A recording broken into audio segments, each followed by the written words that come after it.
Oh, this is the podcast for MultiFaith Matters. I'm the host, John Morehead, and I have my frequently returning guest and co-conspirator and all things bizarre and wonderful, Phil Wyman. Phil, welcome back again.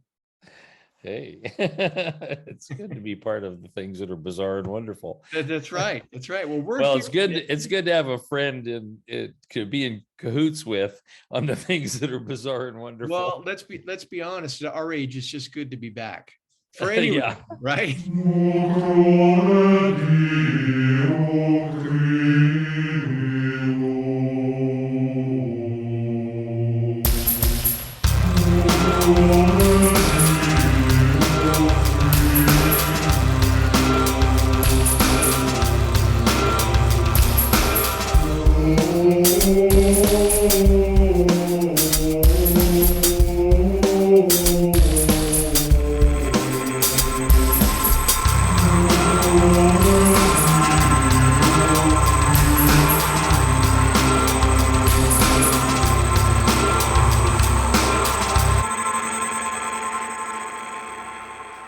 We're going to be talking today about, if you're watching on YouTube rather than just listening to the podcast, Phil's new book. He's got a copy right there too. Imagine it.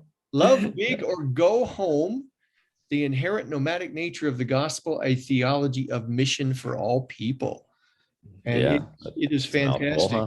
I'm committed to it, not just because of the podcast, but because he said nice things about me in the acknowledgments, and I've got an endorsement on the back. So thanks for all that. Right. You're committed. That's right. Well, let's begin with what was the, to me, as I looked at this book, it's to me, it reads like kind of a biographical kind of element. This is a part of your journey. So was there anything that was there an aha moment that inspired you to write it, or is it just the thoughts have been trickling in over the years, or what's the origin story?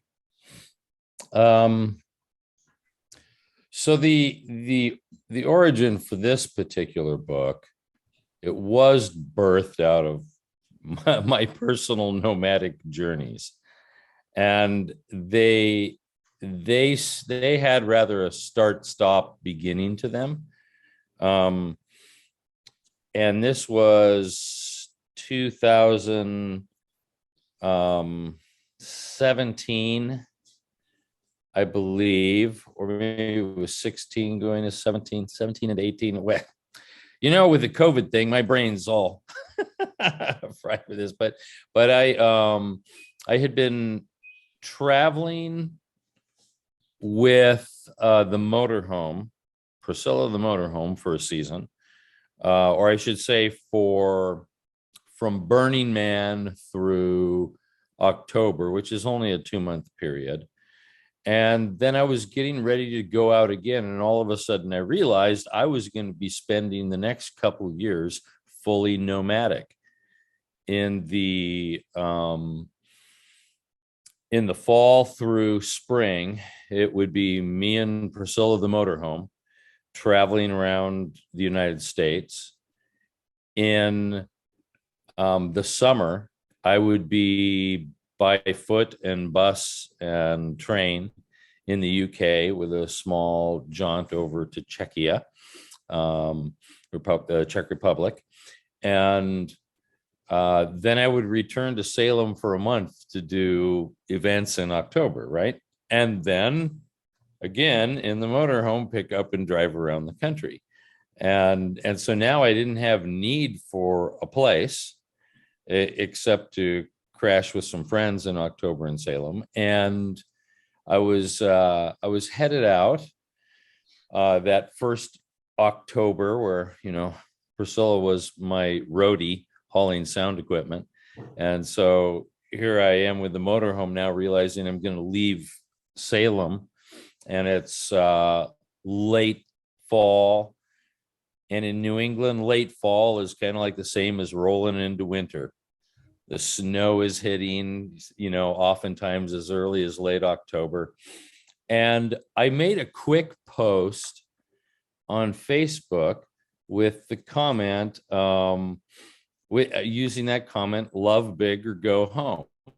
I've rethinking the go big or go home. And I thought, love big or go home. And something, and when I posted it, and as soon as I did, something just kind of popped in my head about the necessity of using that as it were a storyboard of what I was going to experience over the coming months. And I had already been delving into some of the dynamics of nomadism in the early church.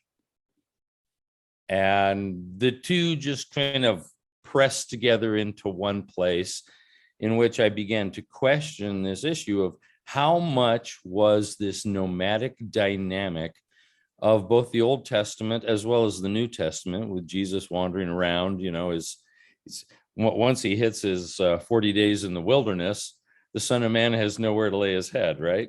Right. And that's the entirety of his ministry. He is described like that. And then we see the same kind of a thing occurring with the apostles. Paul takes it to another level altogether. And then there's a lot of the early church, the what we call the desert fathers and mothers. Not all of them were holed up in one place. There was a lot of nomadism going on during that time, and which made me ask the question, to what degree was this inherently a part of the gospel in its initiation and within spirituality, both Judaism and Christianity? To what degree was this a fundamental part of it, and how does that inform the way we do the gospel? And is there something inherently wild about that we've now tamed? Those are the questions I started asking. Mm-hmm. And so each of these chapters starts with my telling of where I am in my travels, right? And it follows me around, but that ties in then to these questions about nomadism in the early church, the dynamics of the gospel, and how it speaks into that, and how maybe we've missed some of those questions because we live in a settled society, and we've moved the gospel to make sense of the world we live in, and then with that, I began to look at things like the anthropologies that are developing in the demographics of currently nomadic people. Except that when we say nomadism and we talk about it academically, what we have in rubber tramps, people driving around in their motorhomes, living in what sometimes they call motor homeless, but they don't consider themselves homeless. Mm-hmm. Their vehicle is their home. Our understanding of that kind of nomad is something very different from a classical academic description of a nomad, which for some people requires that they're shepherds or ranchers of some kind that are traveling with the needs of the flock and the herds to be able to survive through the season. For others, in some academia, tinkers who have jobs that take them around traveling are considered nomads. But now we have a new developing classification in America, and it's larger than many states. So if we're asking the question about what is the gospel going to do when there are 1 million people minimally, because we can't really count these numbers, and having been among them, I was traveling around and I'd stop and we knew each other on the road. You could see by the way the motorhome was set up or what was in the car or in the van. They had the telltale signs of who these new nomads, American nomads, were. And most of them, some of them were looking for a place to settle down, but a lot of them were out there on purpose and they loved it. So, now we had this massive moving state, as it were, and we don't have any classification for these people under our American classifications. We have those who are settled and those who are homeless. And then we have, something in a population larger than New Hampshire, Vermont, or Wyoming, wandering around the country. And there's not a classification or a fitting place for them. We don't know what to do with it. And yet I think the gospel's already spoken to that, right? Right. Already has things that I think in a very real way. I was finding out they understood some elements of the gospel better than I did because they were living this nomadism. So that's how it formed and was framed.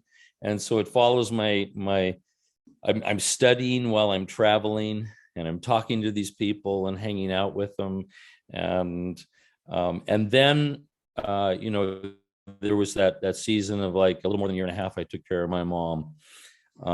So at the end of that, I'm taking care of my mom who has dementia in Long Beach.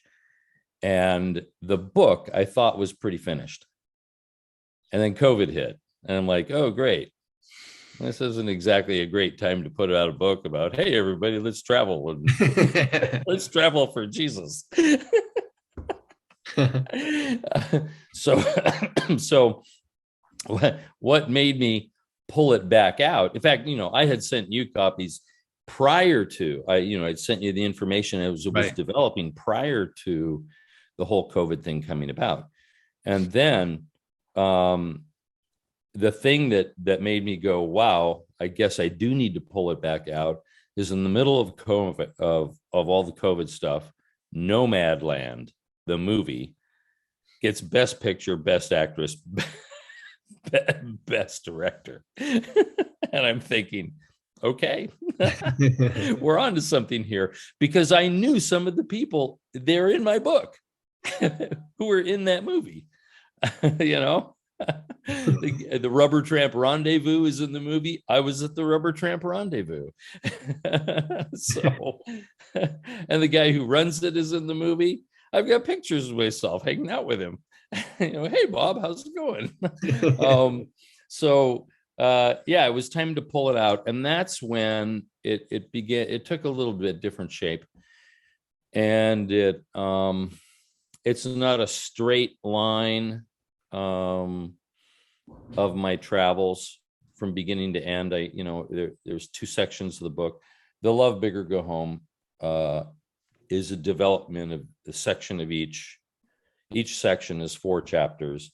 And I start with Go, then the next chapter is Home. So the Go is a reference to, this is the impetus of the gospel, the first real impetus that we have, kind of a commanding tone of, hey, here's something we should do. And I asked the question of where is the Go in the gospel? Mm-hmm. In comparison to this nomadic early church, now we've got a very Americanized, homebound kind of church, which sometimes has lost its Go. Now, there's still a lot of churches sending people out, right? But we tend to send, right? And then what do? We plant. And that in itself is a very interesting thing, because it embeds settledness, which is the term for the opposite of nomadism. It embeds a kind of settledness into the gospel. And now we frame things not as strangers and pilgrims on this earth, but as landowners, and and all that becomes very important to the life of the church itself, right? So all of those things were a challenge. Then I go to the word, I go to that word home and take 4 chapters to do as it were, a description of what is home, and how is that viewed, particularly from the nomadic framework. Is there another way of viewing home? Does the gospel have another way of viewing home than we describe it, right? And we know it does. It's significantly different. and the interesting thing is, then you're finding studies about homeless people, and homeless people have a description of home that looks closer to the gospel than people who have a house. Because now it's not framed about a piece of property, right? Right. Yeah. And, and then I finish up the book with love and big. And so three of those sections are based in travels around the United States. And the last section where I talk about how do we go big with the gospel is now I'm by foot and going from festival to festival in the UK. So that's kind of an outline and the impetus for it. But it started with I'm on the road and everything is very different for me. I've always enjoyed traveling, but now I had a weird moment that occurred just before I started this kind of full-time nomadic stuff for that, well, it's not over. I'm still bouncing around places, waiting to land in Wales. I want you to talk about that when we wrap this up today. But as I was listening to you talk about all that, just kind of thinking it through in my head, do you believe that there's diversity within nomadism, so that some of the people you run into at festivals, Burning Man, those are people usually going from a home to a festival space, right, returning home again. But do they have a desire for at least the experience of nomadism, even though they're not constantly in that space, or are you defining it simply as those who are constantly on the move? So I do spend some time in the book describing the dynamics of nomadism and how, even if we are settled people, the gospel, the nomadic dynamics of the gospel not only speak to how we deal with the traveler around us, but the potential need for it in ourselves, the thing we call pilgrimage, right? Mm-hmm. That there's something we have to learn from that, and something that we can really discover. And so in our own going, and this is something that was found in the early church, they were traveling for a variety of reasons. One of the more important ones that I found really interesting was women who were trying to avoid arranged marriages and the sexual oppression of, that first century period in the Roman Empire, which must have just been devastating because it was like slavery in a sense. And their spirituality and commitment to Christ in those first 3 centuries gave many of them an out, where now they were traveling saints, and there were proto-convents that were being established, and they could hit the road with a freedom that they didn't have before. And it was a deliverance from a kind of sexual oppression of their time.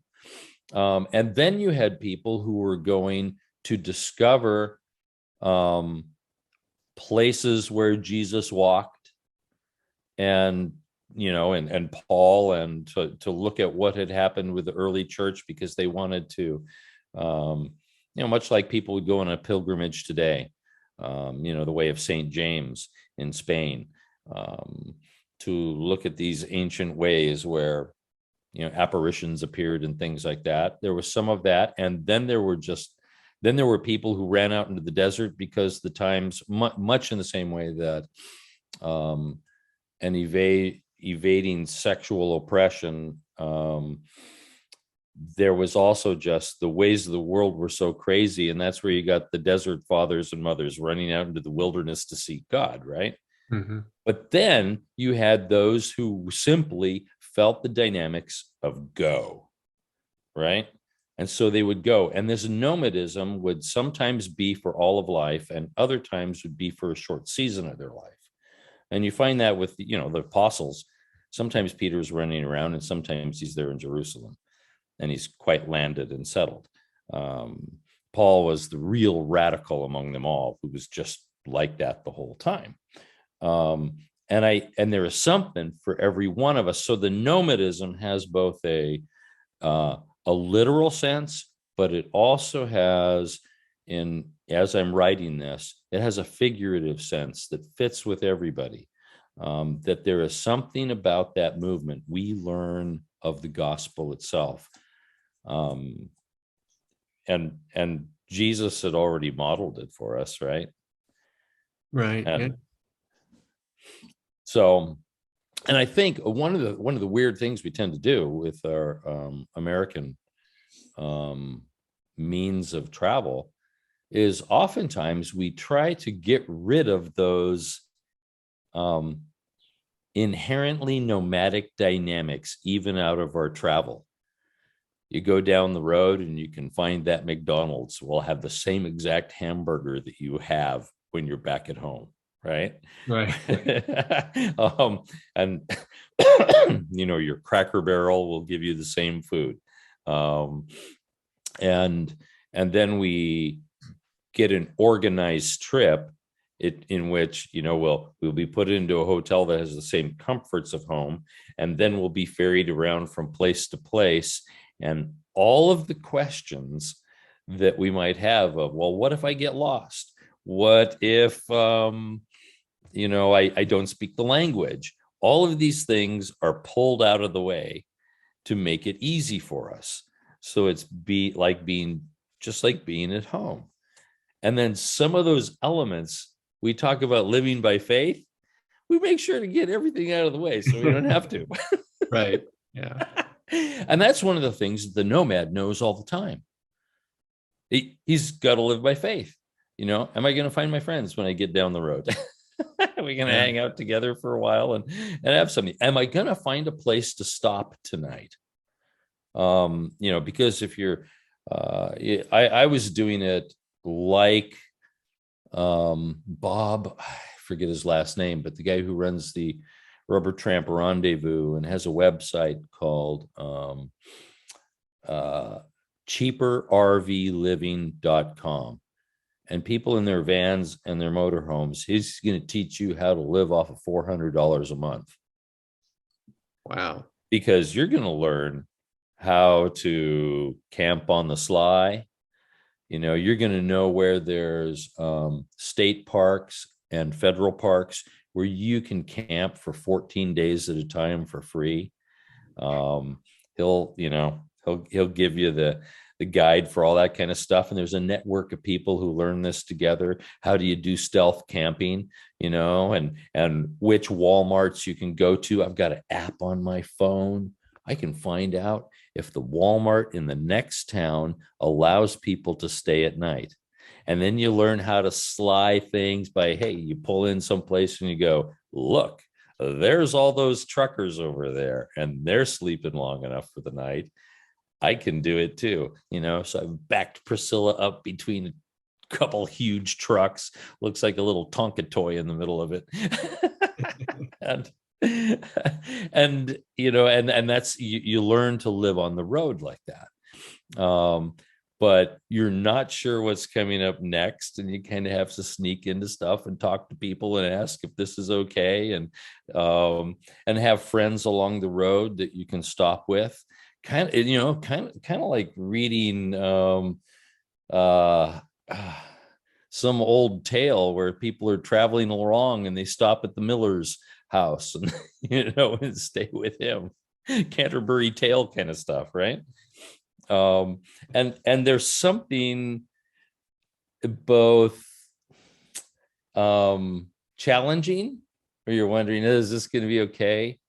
And then faith giving, and after doing it a few times, there's this whole network of people.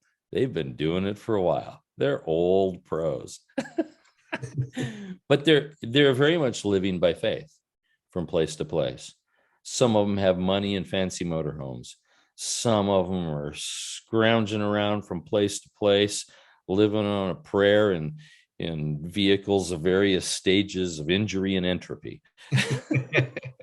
That's sounds like some of my early cars years ago. Oh man. That's motorhome life, right. when your house is traveling down the road at 70 miles an hour and things are bouncing around. there's gonna be something go wrong. Right. Now, in the subtitle of your book, you talk about this being a theology of mission for all people. Now, you and Yeah, I know how the American church works, right? I mean, it's a sedentary faith. It's a go-to place. It's a piece of real estate. And we talk a lot about, yeah, the churches, the people, not yeah. the building, right?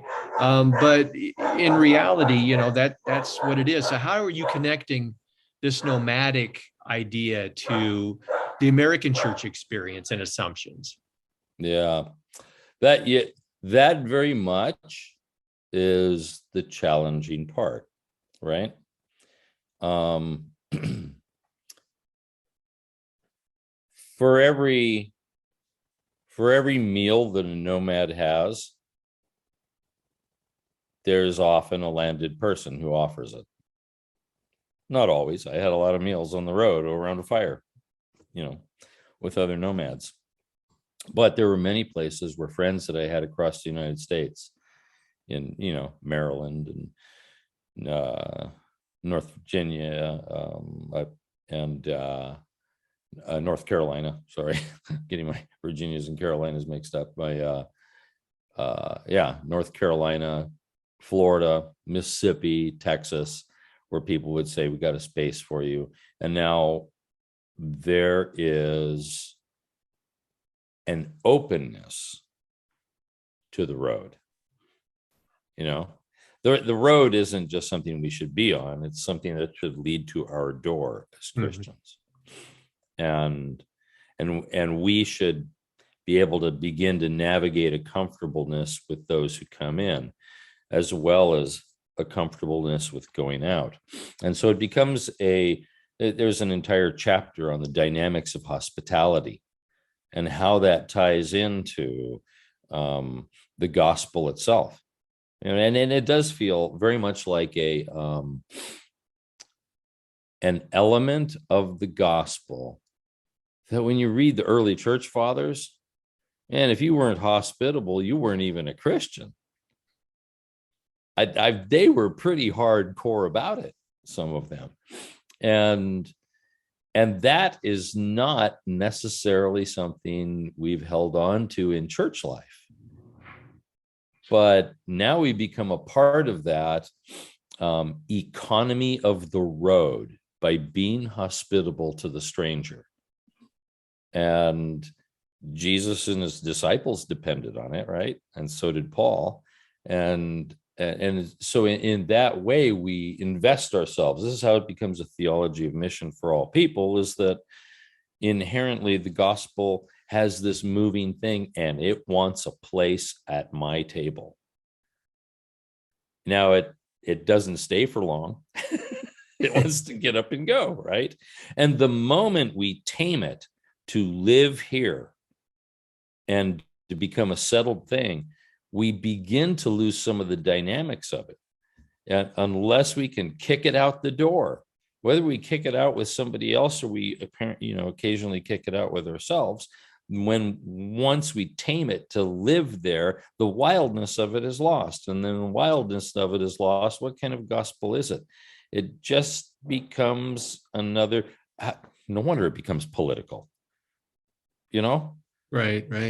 Because we have it live at our home and answer our problems, which then are going to be answered by the politician, who speaks to what we want or don't want, or what they want. Yeah, what they want. They tell us that we want what they want too, Right? And then we believe them.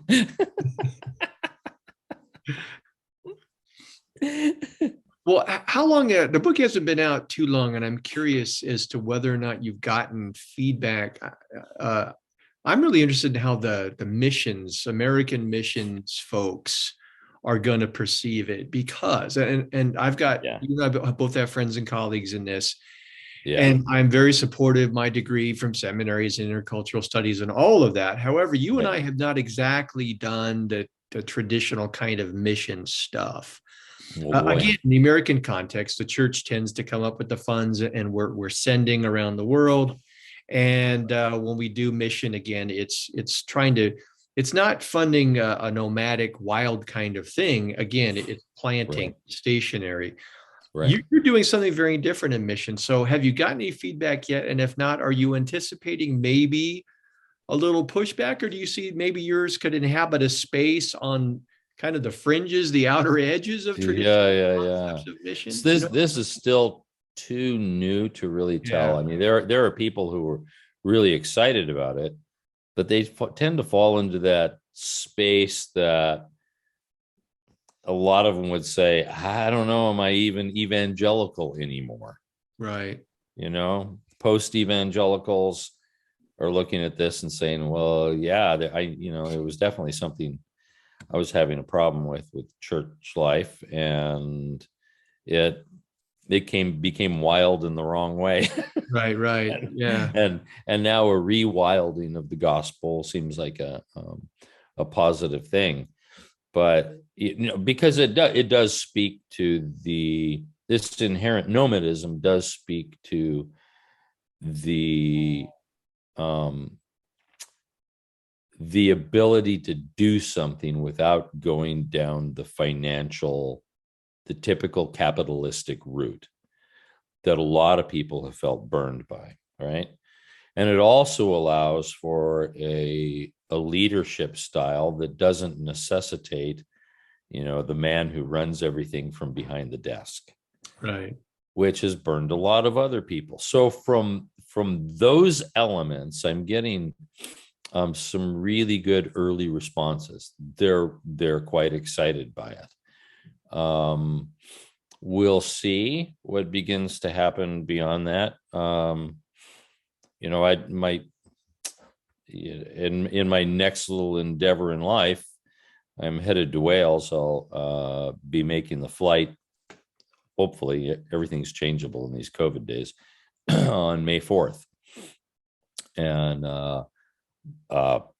putting semi-nomadic routes into North Wales, because even from there, the Baptist Union of Wales is sponsoring me when I say sponsoring, they're sponsoring the visa process. And it's a visa process that requires I raise my own money, so I'm a self-funded missionary in this sense.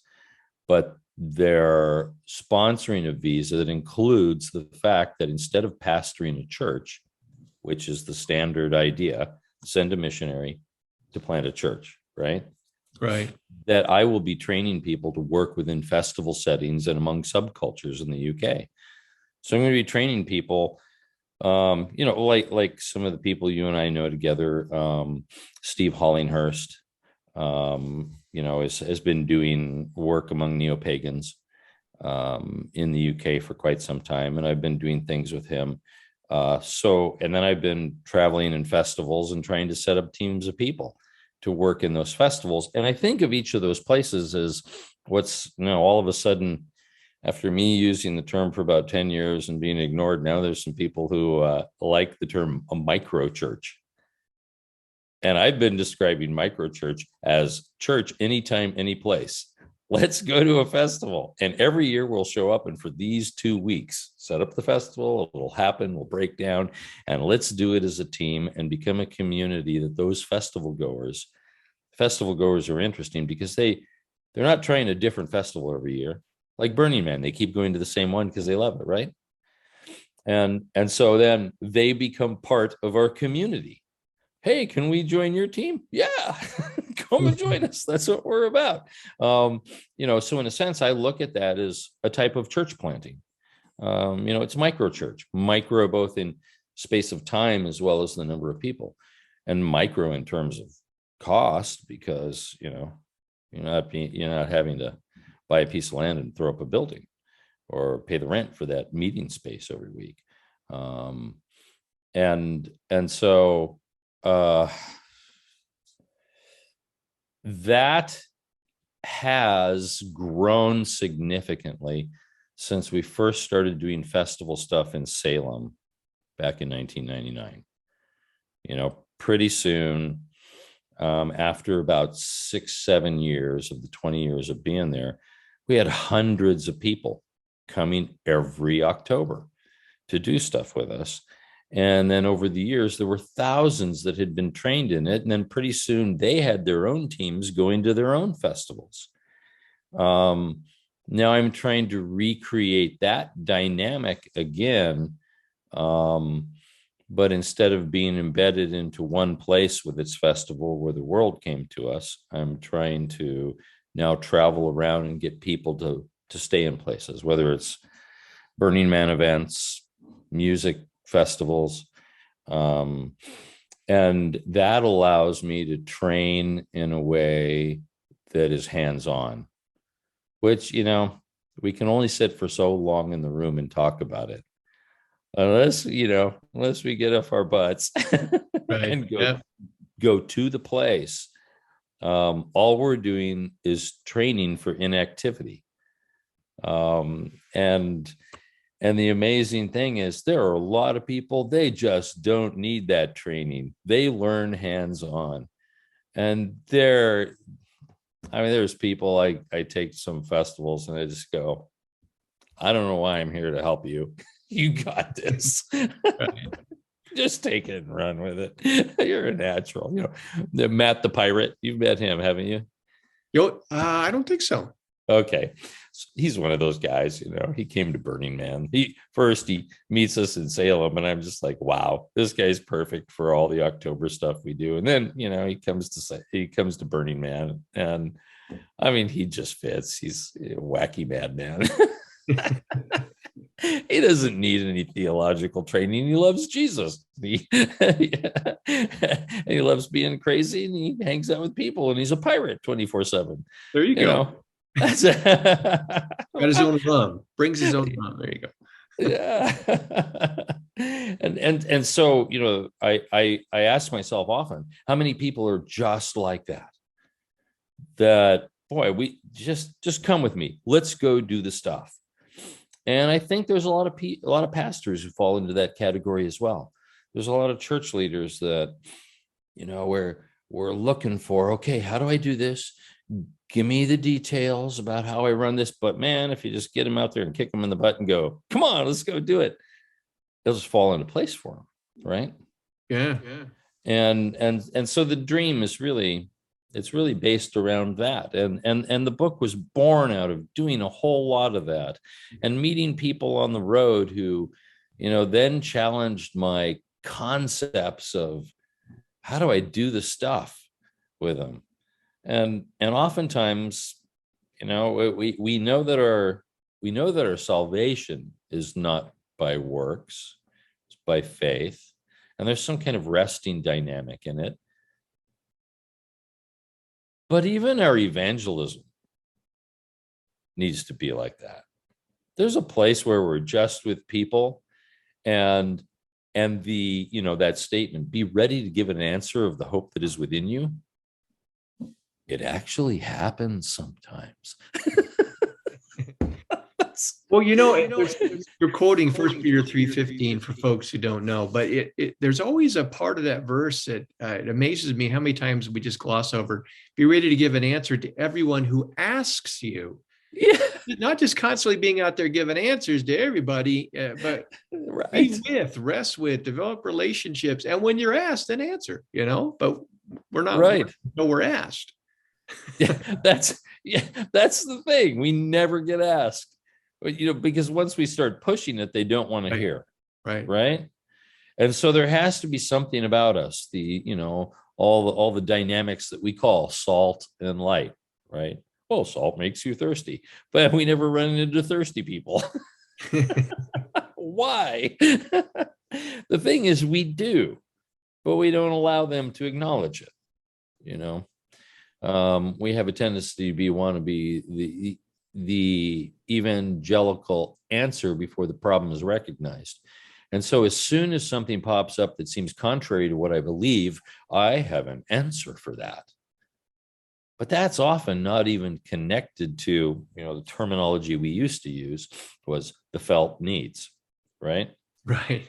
It's not even connected to that kind of thing. It's what we think is the answer oftentimes isn't even related. It's not even a question that somebody has. and we want to put it in hard black and white terms, and if they accept it, then you'll be saved. Right. Invitation time. Yeah. Put it out there. Close the deal. Yeah. Exactly. I was never, I was a bad Pentecostal evangelical. I was never good at altar calls as a pastor. I was like, man, this seems so contrived. Yeah, I've never been good at sales, which is why I'm lousy at fundraising for my own ministry. So, Right. But and the altar call is like taking the idea of an offering to the next level. Give me your life. Right, exactly. Yeah, we don't want your money. Give us everything. That's what an altar call feels like, right? Most of the time, yeah. Now you're going to be going out and living this wild theology, continuing to live out what you're talking about in the book in Wales. Right. Can you tell people what are you going to be doing? What do you need? Well, how can they partner? All that good stuff. We'll include all the information about your book, Okay. link where they can order information about your Wales trip, all that in the program notes, but let people know. Well, so May 4th is my date for landing in the UK, making my way up to North Wales.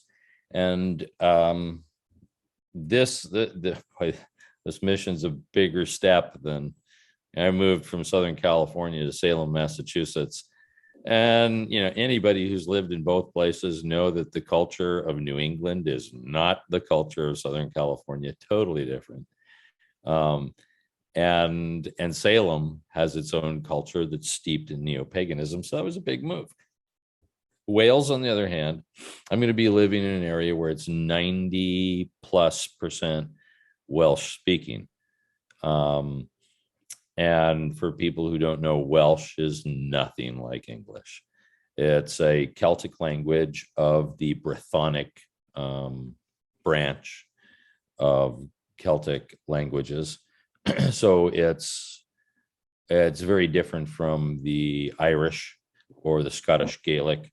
The closest things are Breton, which is probably the second most vibrant Celtic language in the world. Welsh is hands down, far and away, the most spoken in terms of the number of people who live in the language. And it's about a third, between a quarter and a third of the population of Wales. And where I'm moving, everybody speaks Welsh. So I'm in that uncomfortable zone. If you're just learning Welsh now, you think I'm fluent. If you're fluent, you're looking at me like, you got a long way to go, bro. So I've got to learn to live in Welsh. Up in Caernarfon, North Wales, in the northwest of Wales. And I'll be working with the Baptist Union of Wales, in the Bedadoir Cymru. And so, I am raising my own money. I've already paid for the visa process, and I probably have about 6 months of money that's saved to live on, which I need. They're like, this is what you need if you're going to live here. Right. And I'm raising monthly support. I'm about halfway.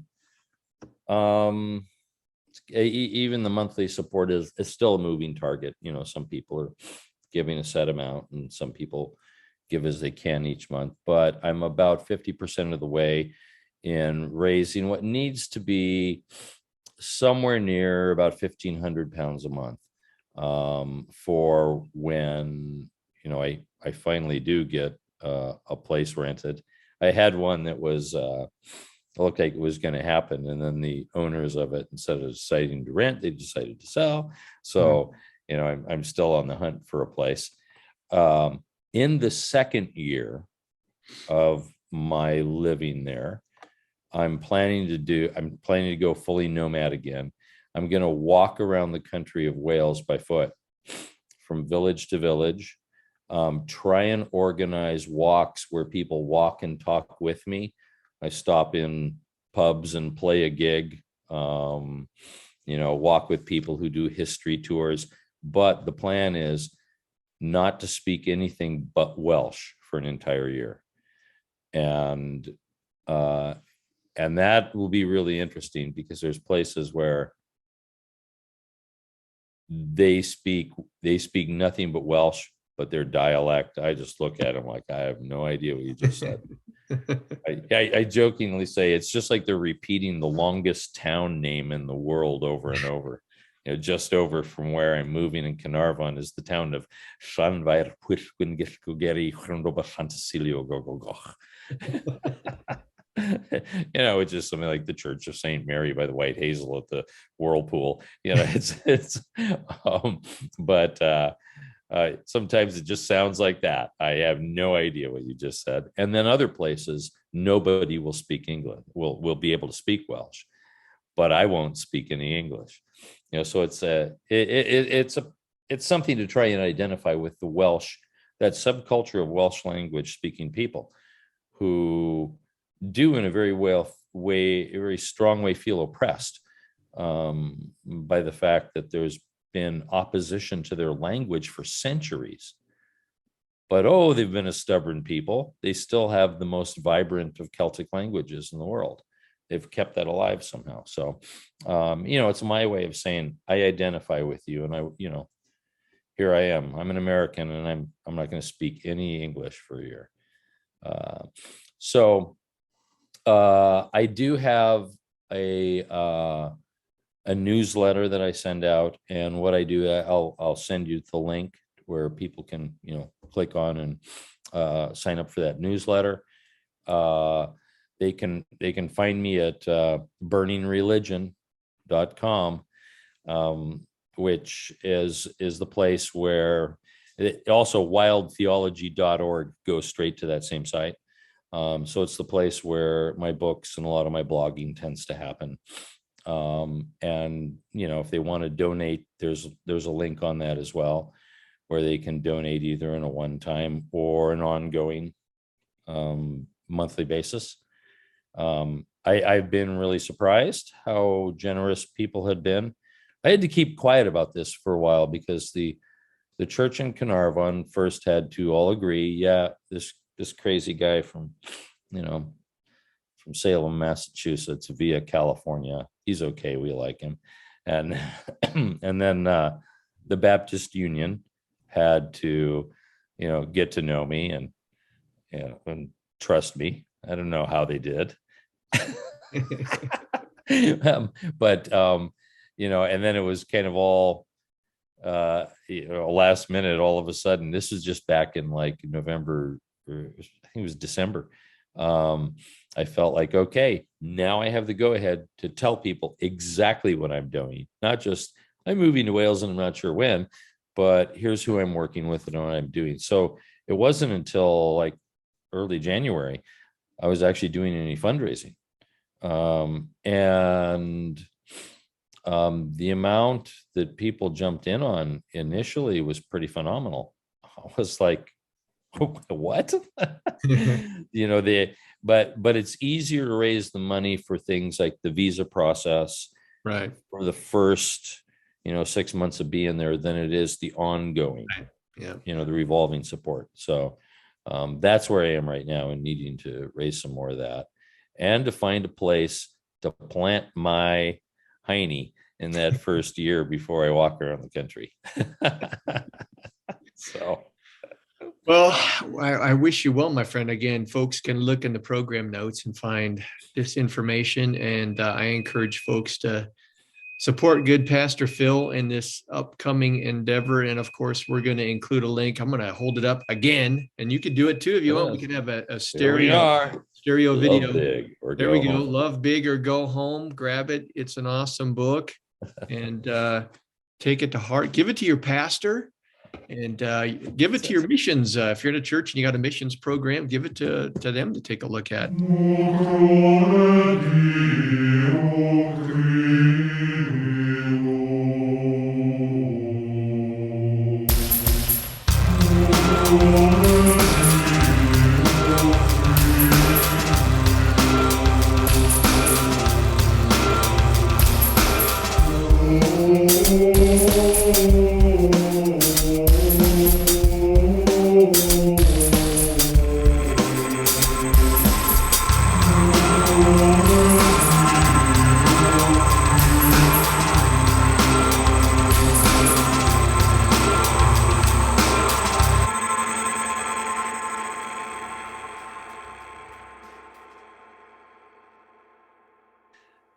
sometimes we just need to hear and see the stories that things can be different in the way we've standardly done our Christianity.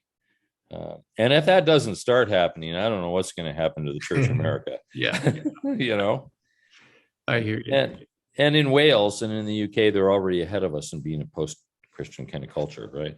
Yeah. So in some sense, Christians are more open when they've had a longer time to sit on their need. Yeah. We tried the same thing over and over. And it's not working.